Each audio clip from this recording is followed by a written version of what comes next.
Are you leading the same way you always have? It's a question for today. As we begin this episode, we're going to be talking about why our leadership style should evolve with experience. There's a number of reasons why Bill and I believe that and try our best to be growing in certain areas. We're going to give you some areas to look at and to think through as a leader.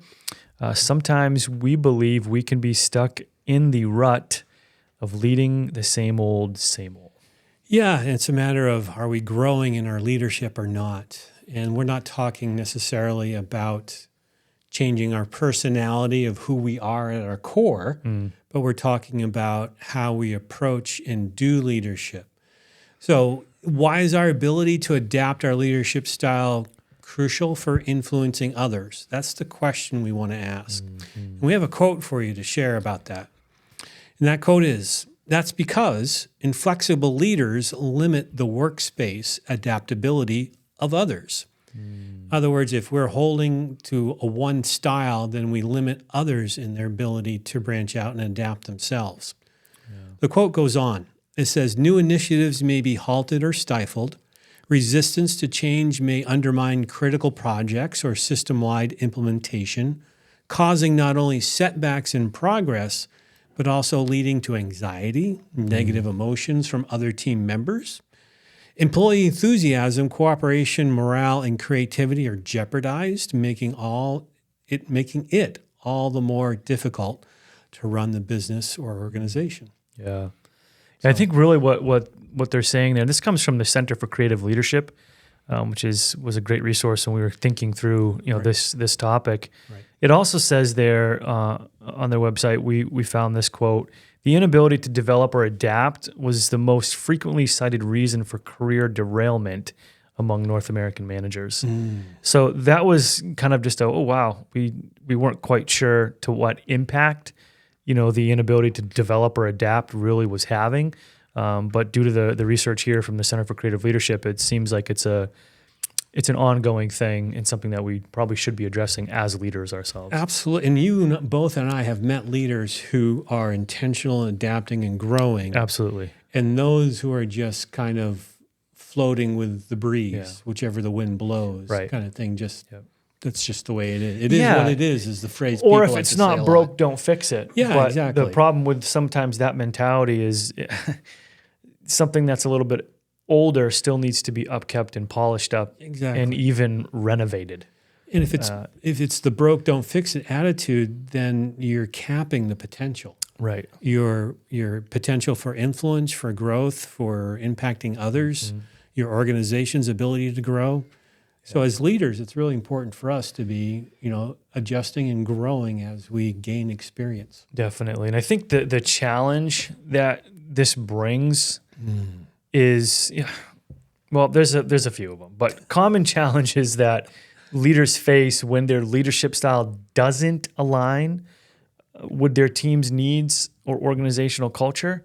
I mean, what does that look like? What are the common challenges that we face as leaders with our leadership style when it doesn't align with the team's needs or the organizational culture? And I think I'm going to give you 4 of them, I guess, is what's on our notes for today. And perhaps you can interact with us. Drop a comment if you think, hey, you guys forgot about these 2 or 3, or I haven't had trouble with that one, but maybe this one. We're looking at a lack of buy-in. Yep. We're looking at a lack of trust. Yep. We're looking at a lack of momentum. Yep. And we're looking at poor communication. Yeah. So in our minds, the common challenges that we face when our leadership style doesn't align, we could even say evolve with the team's needs or organizational culture, sometimes there's a lack of buy-in, lack of trust, lack of momentum, poor communication, maybe all of the above. Right. So let's take them one at a time for just a second. Let's take lack of buy-in. Yeah. Bill, explain what lack of buy-in is and why that's on our list. So if you're trying to create momentum, achieve a project, move your organization, your volunteer group towards this process or this procedure, and they don't want to do it, how easy is it going to be for us as leaders to accomplish that goal versus if they understand the justification and deep-seated need for that to happen, then they're going to be in agreement. They're going to buy into that idea, that concept, that need. And we talked before about, always starting with the why. Simon Sinek talks about that. Has a wonderful video on YouTube, exploded years ago. He's become famous for about starting with why. And we talked about how we do this with our parenting styles as well with our kids. My kids come ask me a question. I don't tell them the answer first. I give them the why. Can we go to Grandpa's this night? Well, we have a commitment to go see your aunt that night. No, we can't. So I started with a why. We have this commitment, and then I give the answer no. Yeah. So when you start with a why, you're automatically increasing the potential for the buy-in for the group to get on board. So a lack of buy-in really is a huge hurdle to get over as a leader unless you're able to position it in a way that brings understanding and clarity for them. So how do we link that with our need to evolve and grow? Yeah, and think that is, are we adjusting our well, we're going to talk about poor communication in more detail in a moment, but a piece of it is poor communication. A piece of it, are we being a good leader, right?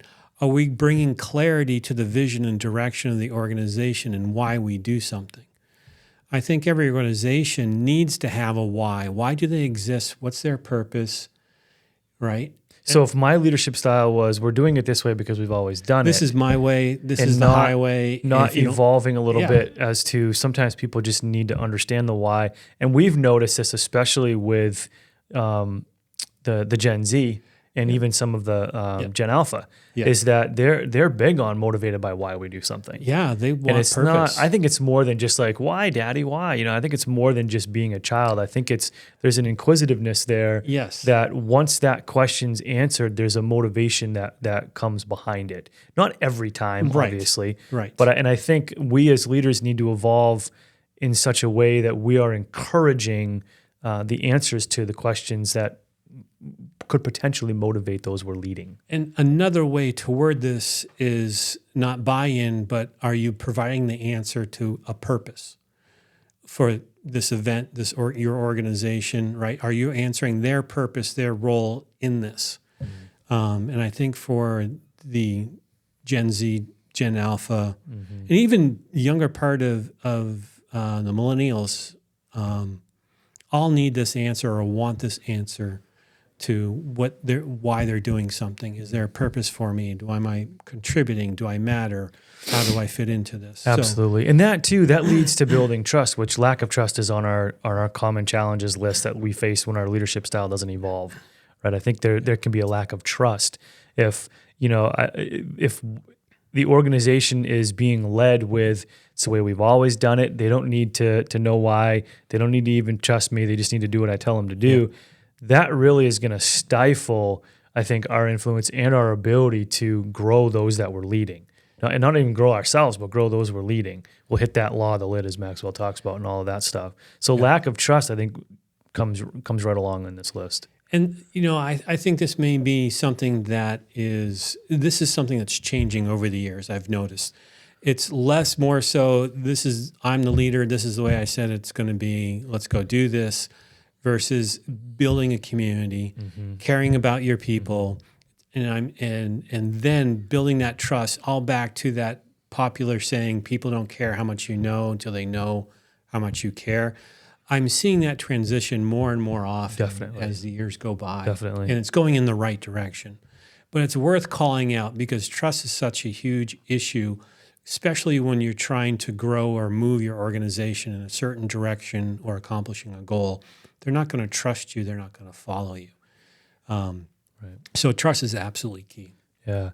And I think, too, again, the third one on our list is lack of momentum. So another common challenge we face as leaders when our leadership style doesn't align, right, doesn't evolve, you're looking at a lack of momentum. It's hard to build momentum when you're not evolving as a leader.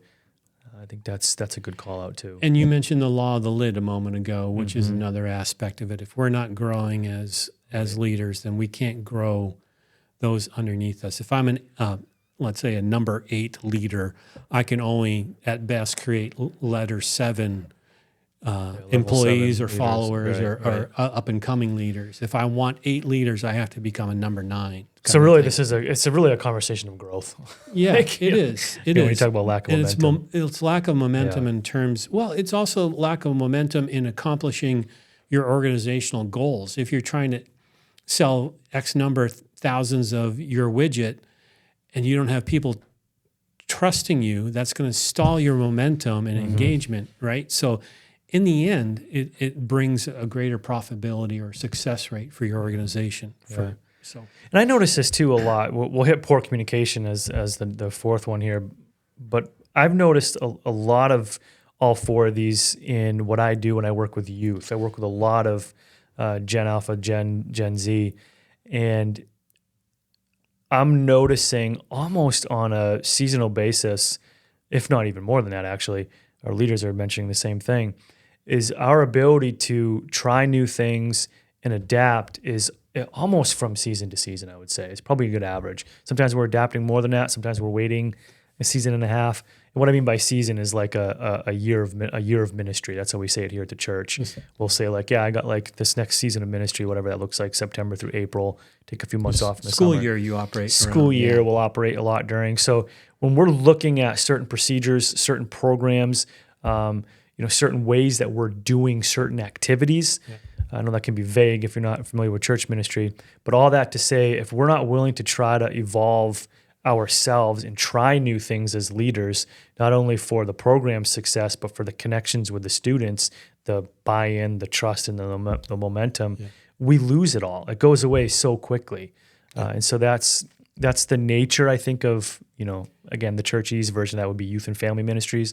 But I think it's the same in a lot of organizations. Leaders I've talked to have said the same thing. They're looking at a season of business and what it is that they need to do to keep up with culture, to keep up with demand, and all of that. And if they're not willing to grow and to fluctuate and to evolve with that, it leaves kind of a stagnant atmosphere. It can, yeah. So, Bill, take us through some exploration here, some development. We're talking about this question, are we growing? Are we evolving? Take us through some of these things. And again, in the areas we're going to give you 5 areas in which we should be growing and looking to evolve as leaders. It's not a end all be all list. It's not all inclusive. There's going to be other areas that you probably will think about or discover on your own. But these are ones we've learned. This is our journey, right? And this is what we've come to experience and realize, these are our aha moments in reality. Right. And again, we're not talking about your personality or your temperament. We're talking about, I think you can have any temperament and be a great leader. I think any temperament, any personality type can have influence. Right? So that's not what we're not talking about, your personality. So let's get into them. I'm going to list them real quick. Then we're going to come back around and probably help you provide some ideas or thoughts of how to move through them. Yeah, for sure. So first one is just character. And one of the things that comes to mind when we talk about character is humility. And both Jared and I like the definition that C.S. Lewis offers about humility. We've shared it before. We'll share it again. Yeah, it's not thinking less of yourself. It's just thinking about yourself less in terms of frequency. Are you more concerned about the growth of others versus what you get out of it? And it's really that servanthood leadership mentality that both Jared and I promote. I just had this happen very recently. In fact, before we recorded this, we were just having this conversation about, right now I'm going through a season with a couple of my leaders where I'm noticing some things that I need to address for their growth and for the growth of the programs that we do. And I'm reluctant to have some of those conversations at times because part of it is that age-old thing, well, I've already delegated it, so it's their responsibility. But my character, I need to humble myself a little bit and say, yeah, but I probably should have done this, that, and the other thing as I've been growing this leader. So sometimes for me, it's admitting to myself, hey, I missed a step or two in there. Let me go back and try to work through those things instead of saying, they'll just learn it. They're doing it. They're doing an okay job. They'll just learn it. Yeah, but if I can help them, sometimes that's part of it. Part of the humility is owning up this part you missed out on and going back. But the other part is not taking, it's still under your umbrella. It's still under my umbrella. Yep. You know, Right. even though you've delegated, but it still falls under area that you're Yes, it does. responsible for. Yes, it does. Absolutely. Yeah. So, and the other next one is relational skills, just good old practice, relatability, and Trust, compassion. soft skills is the frequent. yeah. And I'm going to agree with other business leaders who hate that term because people skills, soft sounds easy, and it's not easy.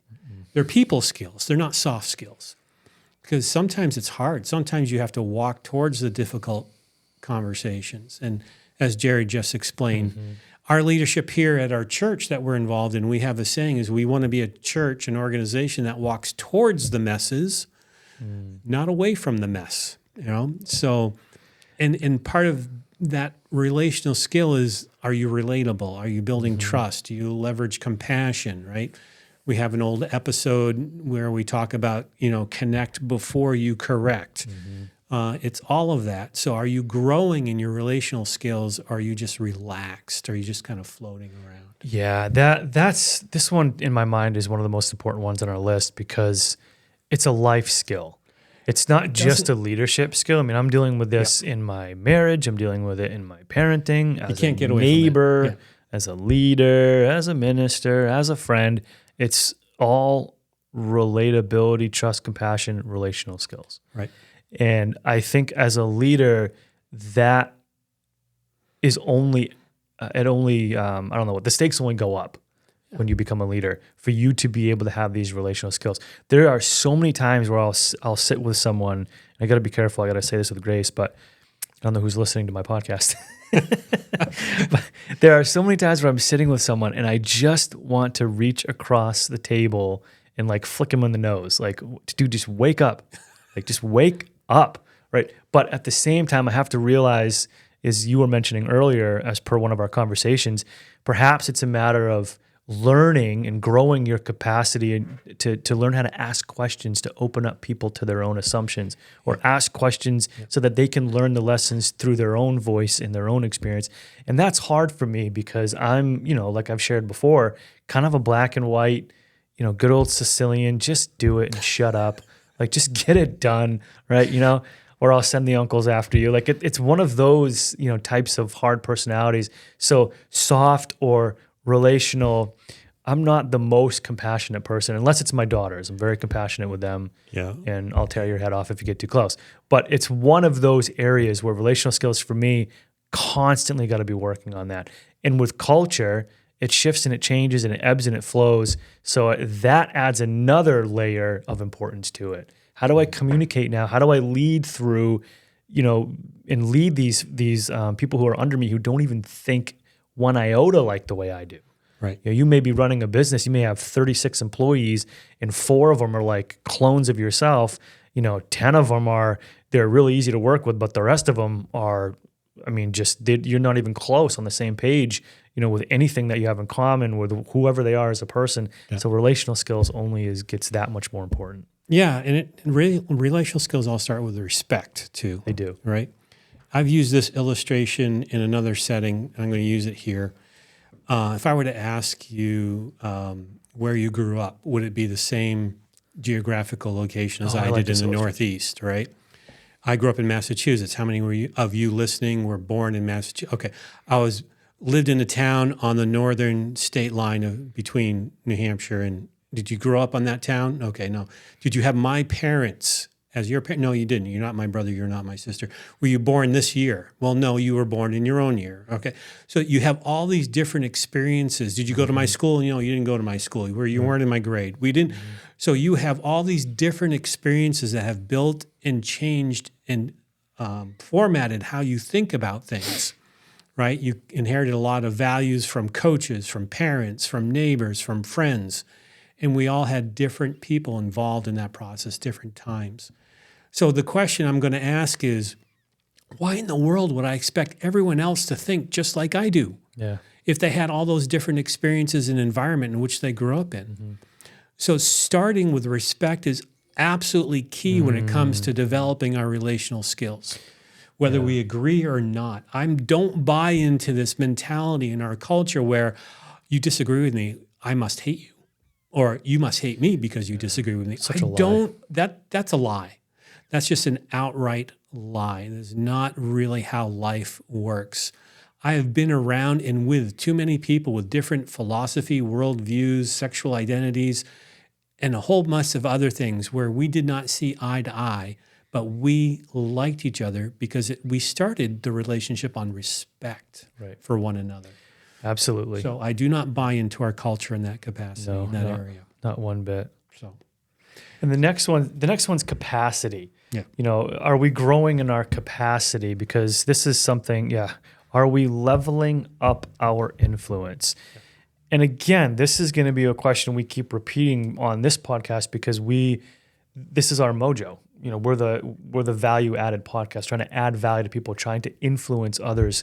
And we think that capacity is super important to be able to do this. Mm-hmm. And what we're talking about is not necessarily, looking at another leader and trying to be a clone of them. We've talked about this before. Right. We're talking about, where am I, where am I gifted or where am I talented, and really beginning to look at those areas on a pretty regular basis and asking ourselves, what are the things we could be doing that are growing our capacity? And sometimes, as Bill, you've mentioned before, that's just, hey, there's more people I could be influencing, period. Yep. If I take this route. Or maybe leveling up my capacity is doing a little more research, a little more study on what leadership is. It's listening to the Value Added podcast on a daily basis. No shame. Those kinds of things, Yeah. You Sicilian. Yeah, exactly. Yeah. Sicilian and Scotch-Irish leading this podcast, folks. Yep. No wonder you. Yeah, a great mix up. Yeah, somebody told us recently, you guys got to be more funny. I'm like, So I don't know what that means, but I don't either. We'll try to add a little more comedic. We'll try to add a little more comedic moments into our podcast for that person. So capacity, are you leveling up your influence? And I'm going to drop this again. There's a whole book about this that John Maxwell writes, 5 Levels of Leadership. So check it out if you haven't read it yet. And communication is obviously on this list of abilities and skills. Are we growing them? Yeah. So communication, that's healthy communication, we believe, is paramount to leadership. Yeah. As you say, it's the primary vehicle through which we influence others is communication. So it behooves us to be able to be better and better communicators as we go through our leadership journey. Do you study communication? Do you read books about communication? Do you practice being better? Oh, I didn't do this that well this time. I'm going to make a note to do it better next time. This is what I'm going to do next time. And this starts too. If you're new to this, I mean, or even if you're younger student and you're listening, I've just been teaching some of my students. Actually, I was teaching this lesson to my girls just recently.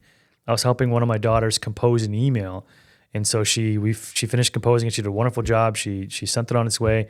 I said, okay, now follow that with a text to the same person. Say, hey, I just threw you an email regarding such and such. Let me know your thoughts. And I did that because of the sensitivity of time and because of the situation. I said, there's no harm in over communicating something. Yeah. You want to make sure this person gets this email. You want to make sure they get this text so that they can do what they need to do on their end for the specific thing that they were working through. And so sometimes communication is literally as simple as that. Other times it's, man, I really would like to grow my public speaking. I would like to grow my ability to sit with a person one-on-one because I'm great in a group. I can do a lecture. I can throw out a PowerPoint like it's nobody's business. I'm really good at that. I can field questions like a champ. But one-on-one is uncomfortable and it's intimate and I don't like it. Or vice versa, right? Or Maybe vice you're versa. more comfortable one-on-one and don't want to do the public. Yeah, absolutely. So communication, there's a lot of ways we can be growing our communication. It's only going to get more important, I think, as we ebb and flow in culture. And we've done episodes on communication. We'll do them again in different areas and in facets of it. So it's just to say it's an important skill. It is the number one way which we influence others is through communication. So, and the last one here we have for you, and we still got more to talk about. Each of these will come back around, is skills. Maybe, is there a skill that you need to be growing in for your role? Do you need to grow in your project management skills, your accounting skills, your business management? Maybe it is communication skill that you want to focus on, or is there an avenue, a new tool, a new piece of equipment, whatever that is for your particular role? are you intentionally growing and developing that skill? Because the reality is people are watching, right? As you grow, people watch you grow. And that in and of itself is an influence on them. Yeah. So, I think it's super important too. I mean, up here in the Northeast, I have a couple of really good, close friends. Actually, one of them's out there on the West Coast now. I know a handful of business owners, small business owners, and so small that they started pretty much with themselves and like 1 or 2 employees, or just themselves. And they have the skills and abilities to not only run their front end of their business, but also to do the accounting, right? Also to do the communication. And the ones that have succeeded have been the ones that have learned to grow and use the different resources and stretch themselves. Yep. And they didn't like it. I mean, you talk to some of them, they're like, oh, I hate doing the books, right? And then eventually, luckily for a couple of them, their wives have their time has been freed up and they've been able to run the books, or they've been able to make enough where they can provide a budget line item for an accountant and things like that. But all that to say, they were willing to do what it took to grow the different skills in those different areas. Like, hey, I'm not the best at accounting, but I really need to learn this program, QuickBooks or whatever it is, and get this done for the benefit and growth of my business. Yep. And so some of it really is really just comes down to, am I motivated enough to grow a skill to be successful? we had to develop skills for this podcast. We had to learn about setting up a soundboard, creating notes, episode Talking plans, to a camera, not like outlines. people. Like, it's so foreign to me still. Talking to the camera, lighting, studio. What do we want it to look like? How do we set it up? A whole lot of things that we had to develop skills around just to get where we are. We haven't arrived. No. We are continuing to try and grow and still be a humble better. little podcast. Yep, humble little pack, trying to be 5% better episode over episode. So yeah, this quote by Jim Rohn, I think is how you say his name. Jim Rohn. Yeah, give us that quote. You cannot change your destination overnight, but you can change your direction overnight. So all that to say is you can start now. Don't expect perfection. Oh, I'm going to do this now. I'm going to do it perfectly going forward. And as we talked before, are you 1% better today than you were yesterday? And in all these areas of character, relational skills, capacity, communications, or just a general skill, are you intentionally being 1% better today than yesterday? Yeah. Maybe you can do 2. Maybe you can do 10% better today and 1% tomorrow, but are you being intentional moving forward? Yeah. So let's take them one at a time again. Okay, but this time we're just going to give you a pointed something. I think that'll help. Yeah, I think some practical ideas and thoughts around how to improve in each of these 5 areas. Yeah. So let's start with character. Yeah. Character in my mind is built, and I'm not the first one to say this. This has been around for a long time, but it's so true. Character is built one choice at a time, one decision at a time. And the way that I like to explain this is with the letters CHLC. And CHLC stands for choices, habits, lifestyle, character. So your choices, when we repeat our choices, they create habits. And then those habits, when we feed them with repetitive choices, becomes a lifestyle. And the lifestyle, when we feed it with those habits, becomes our character. Yeah. So you're literally building your character one decision at a time. Yeah. Think about and in and through that when you're talking about building your character. Because if you're a person who you got some character flaws in one area, it's not a one-time decision and all of a sudden you're great in that area. Yeah. It's literally baby steps to either saying no or to saying yes with specific decisions to address that particular part of your character. So think through how that would look for you. And part of the biggest thing with character too is, as an overall statement, a blanket statement, if you will, is having a servant leadership mindset. Yep. Get kind of outside of your own head. We talked about humility a little bit earlier, but even more pointed, have a servant leadership mindset. Learn to serve people. And in and through that, you'll learn to make those choices that create healthy habits, that creates a healthy lifestyle and a healthy character. And I think too, you could actually, if you wanted to get, a play on words, choices, habits, leadership, character, if you wanted to. Very much, yeah. Yeah, we all have character flaws. I'm the most guilty. Speak for yourself, he's second most guilty. Oh, and it wasn't one single decision that brought about my character flaw. It was a series of decisions, and no one single decision is going to bring you out of your character flaw completely instantly, right? It is going to be a process of growth. So be patient with yourself. Yeah, patience is key. Yeah, exactly. Yep. So the second one is relational skills, and we talked a little bit. We kind of got ahead of ourselves. So just suffice it to say, this is a respect others and have those soft edges. You mentioned that when we were playing this episode, that word soft edges. Edges, yeah. And that really resonated with me when you said it. Can you flesh that out just a little bit, what you're talking about? Oh, for sure. So for me, the reason when I think about relational skills, I think of soft edges is because of who I am as a person. It's something I'm continuing to learn, more so in my marriage and in my parenting than anywhere else. Because I'll notice, and I've said this before, when your spouse comes to you or your children come to you and they, and it's like the third or fourth time they've come to you about this, or you're having a bad day, you're having a bad moment, it's so easy to have sharp edges. Quick responses, short responses, a quick fuse, short fuse, whatever that looks like. In business, perhaps it's you get an email back right away that says something like, "This is not my concern, please send it to HR," or something just real quick and negative and not really soft. And so that's kind of what I think of when I think of soft edges. When I know that I can go to the leaders that I trust, those would be my mentors. There's a list of 4 or 5 of them in my own life, and every single time I'll get a soft approach. I'll get a soft edge. That's what I'm talking about. That's a really good word picture. I like that. I like it a lot. And that's obviously, it goes along with respecting other people. Yeah. Nobody deserves to be treated with a sharp edge, I think, in my mind. So that was character, relational skills. Next one is capacity. And I will just simply say, challenge yourself to surrender to the growth process. Mm-hmm. A couple episodes ago, I used the illustration of the hobbits in the book, Lord of the Rings, not the movie. They really had a journey of development and capacity growth. When they left the Shire, they were timid. They just wanted to live in the Shire, grow their food, drink their ale, smoke their pipes. Mm-hmm.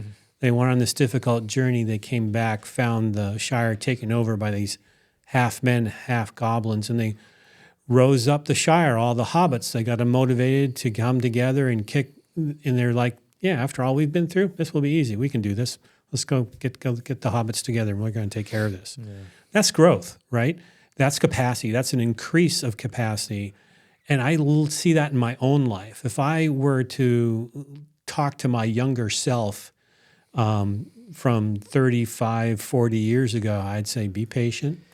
You're going to be better. You're going to have greater skills. Surrender to the painful moments, whether they're of my own making or circumstances I can't control, because there's always going to be something in there for me to learn to be better at. Mm-hmm. Specifically and foremost, my own humility, I think, would be the first place I'd want to grow in as a young man. It's this for me is one of those things where I watch my wife do this all the time. My wife is a person who if she's not being challenged, she's not content. And I don't know how she lives life that way, but it truly is inspiring to some degree. Yeah. I watched her as a full-time mom, as a full-time employee, go back to school to challenge herself, to grow her capacity. And it worked. I could share that story for another time. But suffice it to say, sometimes maybe it's going back to school. Maybe it's going and learning a trade. Maybe it could be a number of things that we're able to grow our capacity in. Yeah. But it's going to be really, really important that we challenge and surrender ourselves to that process. In her mid-30s, my wife did not want to go back to school, but she did. Yeah. Right? And that was kind of one of those, areas of I need to grow my capacity and my knowledge so that I can, for her, not be bored. Right. But for us, that we can use that inspiration. And the next one's communication. So this one is, the idea here on improving our communication is to view your position, your leadership role as a vehicle for connecting with others, building trust and respect. Yeah, and growing that influence. That's the vehicle through which, the pastor of our church, Foad Ferris, when he talks about public speaking or delivering a message on Sunday, he said he just sees that as a vehicle to gain trust and permission to speak into people's lives when he sits down with them one-on-one. And that's really the idea that we're trying to approach here is however you're communicating, is it in a group, a team meeting, a staff meeting, or you're doing a presentation, you're really just earning, and you have a vehicle for earning their trust and the capacity to speak into their lives on a more one-on-one setting later on. So, and that's what it's all about. Again, it's the number one vehicle through which we influence others, communication. So are you growing in it? So just a mindset to have in your approach to communication. Yeah. So build trust and respect. And the last one is skills, and that is just simply, and again, suffice it to say for this episode, just ask yourself the question, is there a skill that I could be growing and starting today? Yeah.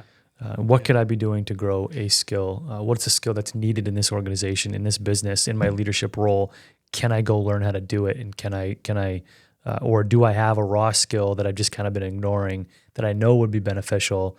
Should I set aside, prioritize some time to grow that skill? Yeah, take a class. If money's tight, look on YouTube. I mean, there's a lot of free resources around now in that area. You could probably find a lot of YouTubes on how to be a better communicator. You could find a lot of YouTube videos about accounting and so forth, or financial planning or project management or whatever it is. Start there, right? And maybe start polishing and practicing what you learn, and then save up for a class if that's the area you feel you need to pursue. But be intentional about it. And again, the importance in all of this, working on our character, relational skills, capacity, communication, and skills is because we want to encourage ourselves and you to evolve and grow as a leader so that you don't become stagnant as a person, as a leader, and that you'll grow your ability to influence those whom you're leading. Again, not an end-all, be-all list. This is the list from Bill and Jared's experience, but we think very valuable. So again, character, relationship skills, capacity, communication, and just some general skills. And these are areas where your leadership style should be evolving and growing with your experience. Go get it. And if it's not, maybe ask the question of why. So did one of these areas stand out to you? Did you go, that's an area I could be growing in? Maybe write that down and come up with a plan of how you're going to address it. Or, hey, email us. We'd love to engage with you. If you want to talk about it, we can ask some questions and maybe help direct you to some resources to help you grow. Awesome. So appreciate your time. Thanks for tuning in. As always, we know you have your choice of places to be and screens to be looking at and podcasts to be listening to. So absolutely. Thanks for tuning in. We appreciate you. We'll see you next time. Take care.